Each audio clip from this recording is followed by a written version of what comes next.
North Korea has scheduled the dismantlement of its nuclear test site for some time between May 23rd and 25th, depending on weather conditions, in order to uphold its pledge to discontinue nuclear tests. The dismantlement of the nuclear test ground would involve collapsing of all its tunnels with explosions, blocking its entrances and removing all observation facilities, research buildings and security posts. Journalists from other countries, including the United States and South Korea, will be invited to cover the event.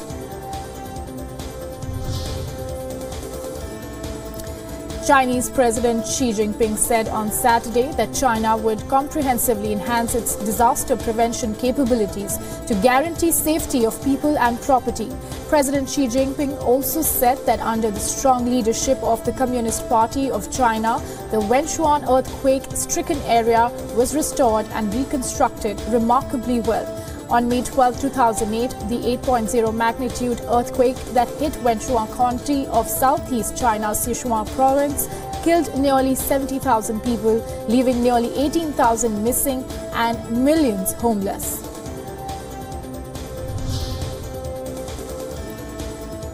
China marked the 10th anniversary Saturday of a massive earthquake that killed tens of thousands in southwest Sichuan province and left scars on the nation that have yet to be fully healed. More than 87,000 were left dead or missing when a 7.9 magnitude quake struck Sichuan on the afternoon of May 12, 2008, including 5,335 school pupils.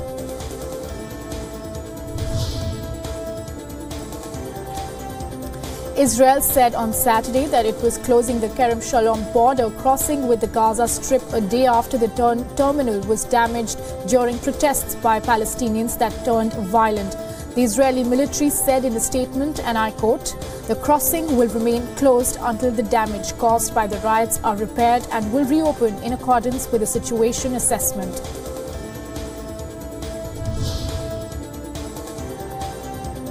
Iraq held its first parliamentary election since declaring victory over the Islamic State group. Turnout appeared weak as polling stations closed across the country after 11 hours of voting that took place under tight security given the ongoing threat posed by the jihadists. There were no major incidents reported across the country, with the only flare-up coming when shelling killed a policeman and wounded 5 others in eastern Iraq. Roughly 24.5 million voters face a fragmented political landscape 5 months after Islamic State was ousted.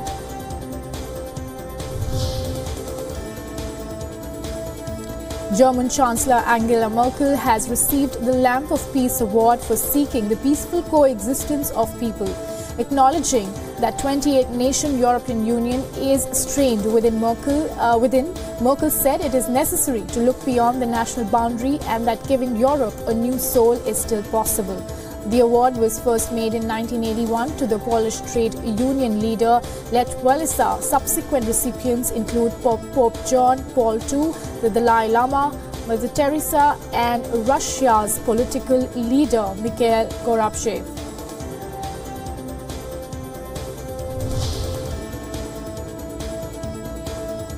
Hundreds gathered in the center of Georgia's capital, Tbilisi, on Saturday to protest armed police raids on 2 nightclubs and to demand the resignation of the Prime Minister and Interior Minister. Police arrested 8 people on Friday night in 2 popular clubs, Bassiani and Cafe Gallery, on suspicion of drug dealing. They briefly detained dozens of clubbers in what protesters said was a heavy-handed operation.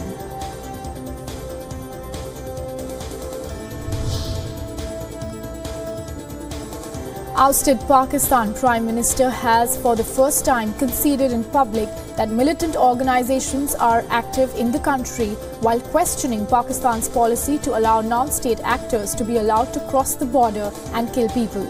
Sharif called it unacceptable that the trials in the 2008 Mumbai attacks are still stalled.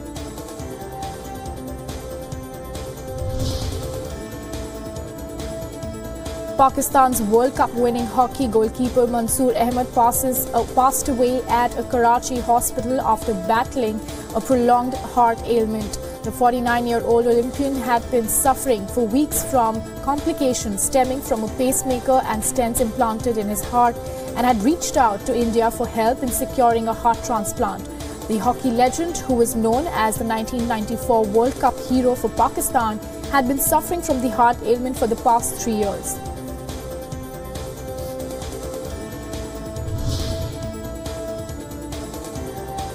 More destructive lava flows could soon hit Hawaii's Big Island as the Kilauea volcano erupts. The volcano now poses a greater threat than oozing magma that has so far destroyed dozens of homes and forced thousands to evacuate. Aerial views of the impacted region in the hard-hit Liali estate showed reduced lava flow and smoke rising through wooded areas.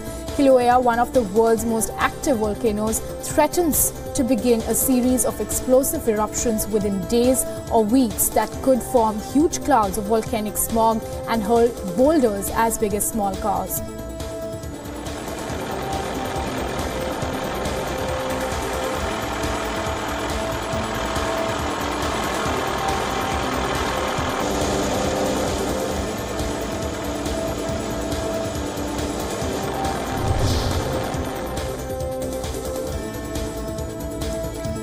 A group of campers witnessed a magnificent volcanic eruption on Friday when they were cooking breakfast at the foot of Mount Merapi in central Java, Indonesia. The man who filmed the dramatic event as it happened posted the video on Instagram, which showed a huge plume of thick smoke emerging from the volcano and rising into the blue sky just a short distance away from the campers.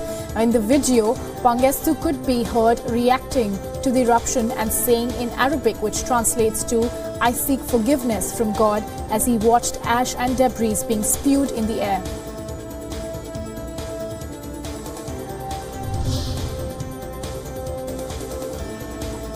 Kenya's government has launched an investigation into the cause of the dam burst on Wednesday night, killing 48 people in a western county. The incident was due to heavy rains that led to overflow of over 20 million liters of water from the Patel Dam at a flour export farm in Nakuru County, West Kenya. The water swept away an entire village consisting of over 200 houses where more than 5,000 people lived, as it destroyed everything in its path in minutes. The deadly tragedy has also left more than 40 people still missing and affected another 2,500 people.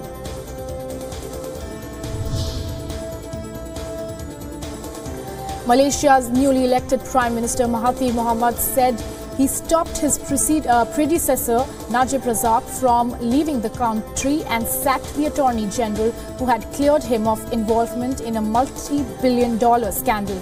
Immigration authorities issued an overseas travel ban on Najib and his wife earlier in the day amid reports that the government was reopening investigations into a multi-billion-dollar graft scandal.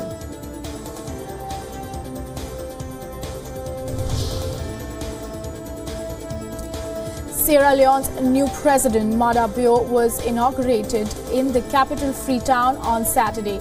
Tens of thousands of supporters packed into the national stadium alongside regional dignitaries participating in the ceremony for Bio was elected after a hotly contested election on March 31st and sworn in as president on April 4th. Delivering his inaugural speech, the president reiterated the provision of free quality education as the flagship program of his new administration.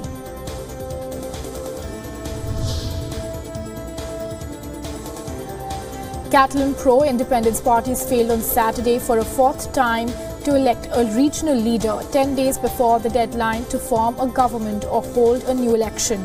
Quim Torra, a close ally of former leader Carles Puigdemont, needed 68 votes to be elected but obtained only 66. However, Torra could still be elected in a second round of voting to be held on Monday, in which only a simple majority in the 135-seat regional parliament is needed, provided the far-left CUP party can be persuaded not to vote against his candidacy. The CUP, whose 4 parliamentarians abstained in the vote on Saturday, will meet on Sunday to decide how it will vote in the second round.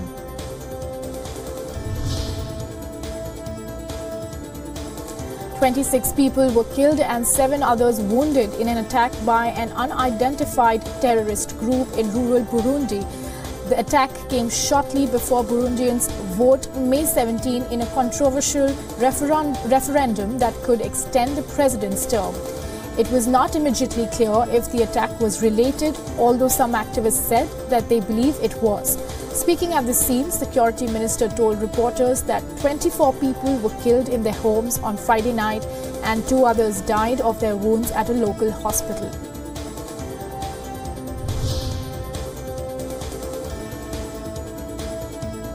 Three people were killed on Saturday when a light aircraft crashed in Spain. Emergency services and forensic police were seen taking pictures near the highway where the accident took place. The nationalities of the victims were not immediately known, though the plane began its journey in Caxias, Portugal, and was headed to the international airport in northwest Spain. Some victims were hacked with machetes and others were shot or burned alive, an eyewitness said.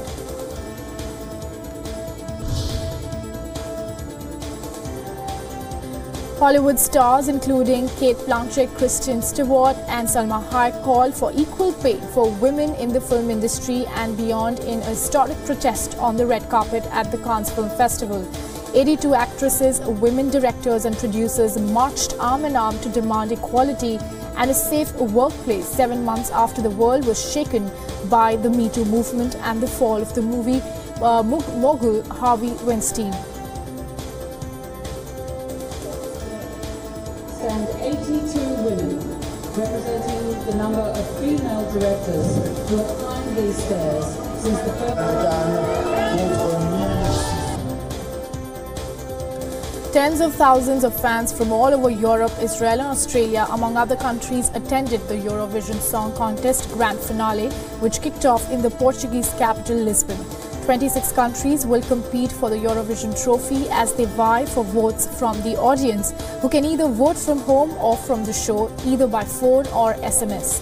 The big 5 countries, France, Germany, Italy, Spain and United Kingdom, and this year's host nation, Portugal, automatically qualified for the final.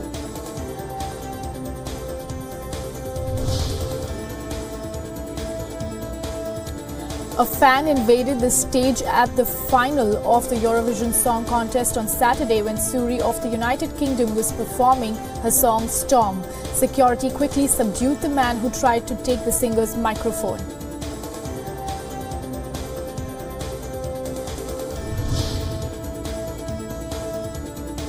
Chadwick Boseman, the star of the runaway hit film Black Panther, returned to his alma mater on Saturday to deliver the keynote address at Harvard University's commencement ceremony in Washington, D.C. The class of 2000 alum of the historically black college invoked the film's Wakanda Forever salute from the stage as students cheered. He encouraged the 2018 graduating class to fight systems of discrimination, including the ones he faced himself as once struggling actor.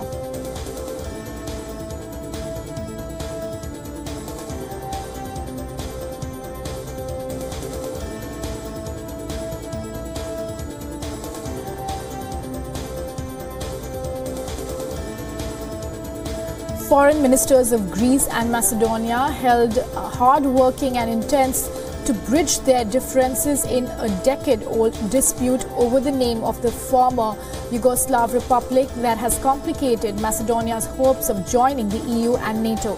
United Nations Special Envoy Matthew Nimitz said that the two ministers would be briefing their prime ministers who were expected to meet in Bulgaria on May 17th on the sidelines of an EU Western Balkan summit. The two countries decided last year to renew their efforts to try to reach a settlement.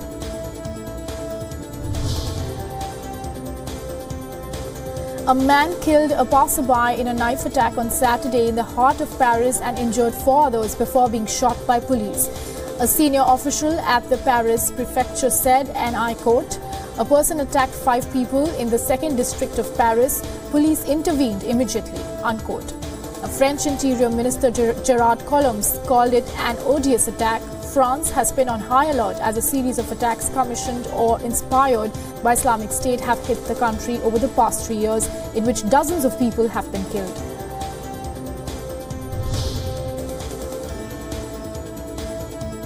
A video posted on social media moments after a knife attack in Paris on Saturday purports to show people standing near the body of a wounded man on Rue Marsollier Street. The video shows people running past the body and a man dressed in black running on a street parallel to the street with the body. Although identities of the people in the video is not yet confirmed.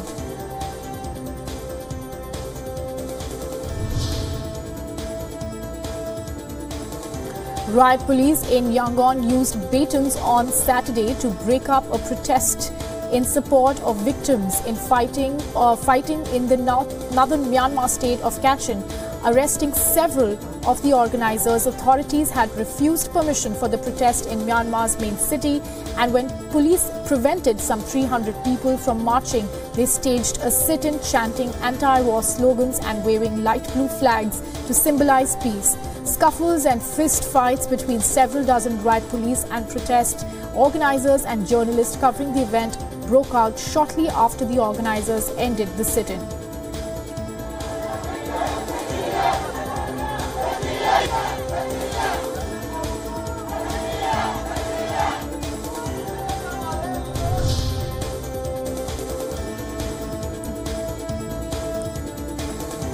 Thousands of Romanians protested outside government headquarters in the capital, Bucharest, on Saturday against the ruling Social Democrats and their attempts to weaken the independence of the judiciary. The Social Democrats and their coalition partner Alliance of Liberals and Democrats used their majority to push a judicial overhaul through Parliament in December. Despite criticism from the European Commission, the United States, thousands of magistrates and centrist president.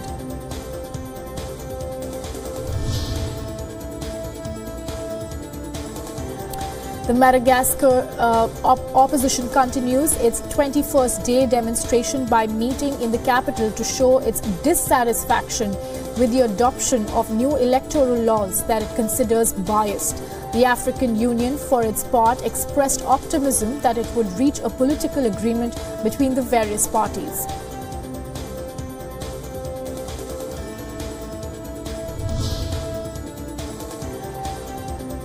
A Turkish politician who failed to get enough signatures required to run in the June 24th presidential elections on Saturday ended a 28-day walk from the capital to the Kurdish majority city of Diyarbakir to Beklavik, who launched the 1,000-kilometer Brotherhood Walk to promote peace between Turks and Kurds, was however barred by police from addressing people at his finish point.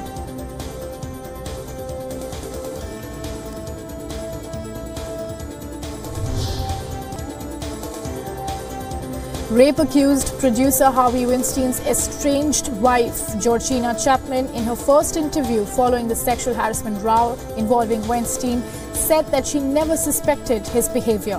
"There was a part of me that was terribly naive," she added.